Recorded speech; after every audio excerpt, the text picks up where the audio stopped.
Well, folks, that was quite a couple of days we just had, and thanks for the new subscribers. Again, the channel grew by about, I don't know, 500 people overnight, and that's super cool. Obviously, the news is pumping, and after the Andretti news, which we did a video on, and we've got more in store, the obvious story is, I'm calling it the story of the century for Formula One. You know, the last 23 years. I don't remember such a monumentous move by such a huge driver. And I don't want to get onto that right now. I want to give Jad the stage because he's got the facts. And I've got to tell you that from the minute the story broke, he was on it. And so no one better to tell us exactly what happened and where it stands. Jad? Yeah, thank you, Paul. Well, yeah, it was an interesting day. The news broke early morning that reports saying that Lewis is going to move from Mercedes to Ferrari. The long-awaited move, maybe, in the Formula One society. And yeah, everyone was adamant. Sky Sports, BBC, they were adamant it's going to happen. It was just not another clickbait, let's say. It was the real deal. And yeah, indeed, late in the evening, Mercedes issued their statement that Lewis will be leaving them by the end of 2024. And Ferrari soon after issued a one-line statement welcoming Lewis to the team. So the facts are plain and simple. Lewis in 2024 is going to be his final season with Mercedes. The final year he's going to be associated with Mercedes as a brand. And he will be switching to Ferrari in 2025. Sainz is clearly out of a seat after 2024. Yeah, so lots of interesting stuff to be looking forward to. I think we dealt with a lot of that stuff in the previous video. And I think you mentioned the thing that really interests me, and that's what happens to Sainz now. Look, there's options for him, there's no doubt, in terms of where he might be going.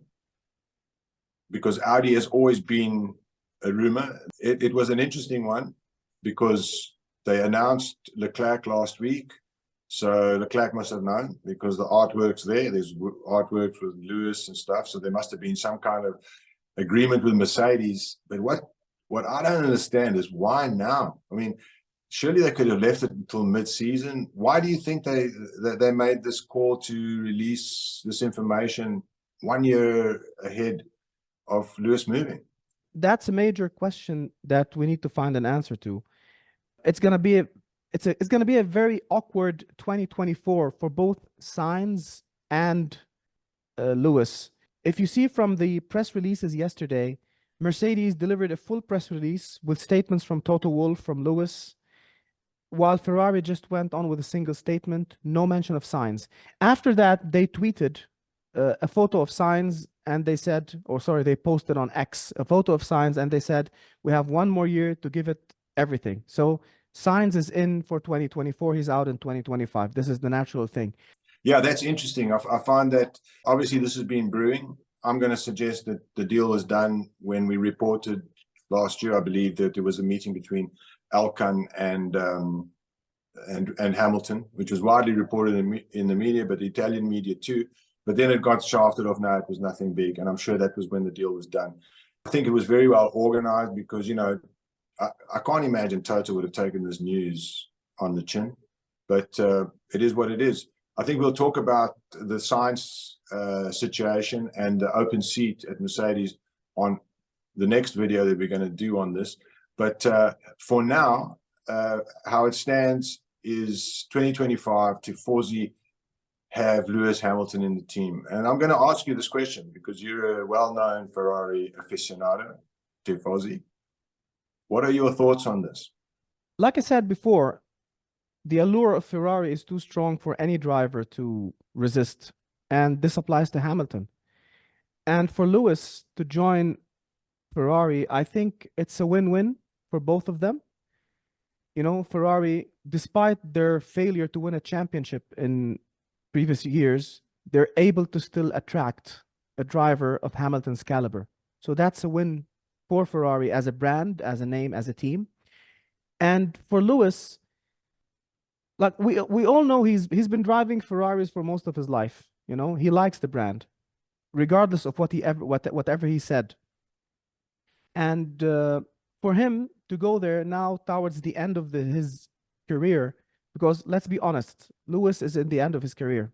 When he starts with Ferrari, he's going to be 40 years old.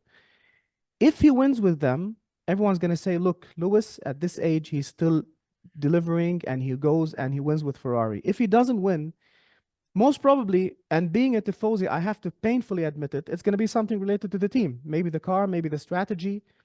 So I think it's a win-win for both of them. And the Tifosi love Lewis. So, yeah, welcome to the Red Camp. Yeah, like I've mentioned, I still might turn into a Ferrari fan. Well, I will for sure be a Lewis Hamilton fan at Ferrari. I think it's a ballsy move.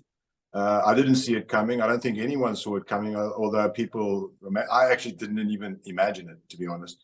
Well, I'm sure some people did, imagined him in red. It's fantastic news for Formula One, and it's ballsy. It's ballsy of Lewis. He could have stayed in his comfort zone, but it was getting pretty odd and awkward there with George wanting to flex his muscles, and he really couldn't step on Lewis's toes. I think Lewis done Mercedes a favor, which we can discuss also in another video.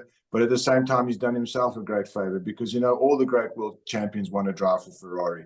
You've had Mansell there, you've had Prost, you've had Niki Lauda, you've had Michael Schumacher.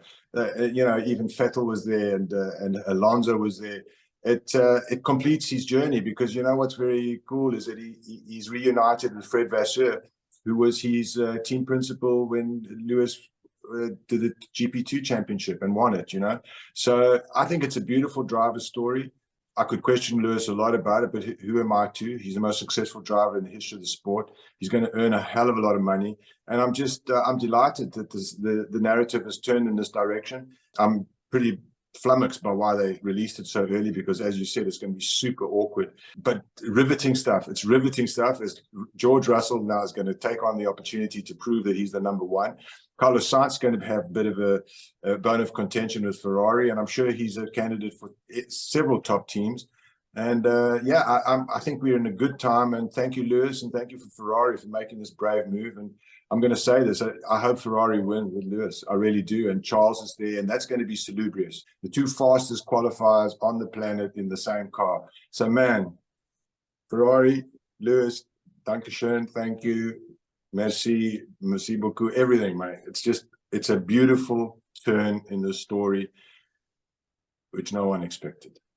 By the way, before I finish on that one, I know for a fact, and I think, I do believe, and I've always believed this, even before the Lewis story, that Ayrton Senna, he died in the Williams, but he wanted to go to Ferrari. And I know there were talks with Luca de Montezemolo, which we reported, that shortly before he died, he was ready to ink a deal to move to Maranello. So Lewis, he's following in great footsteps, and I'm proud of him.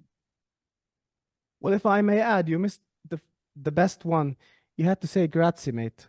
It's Italian. Come on. Oh, yeah, I forgot. Yeah.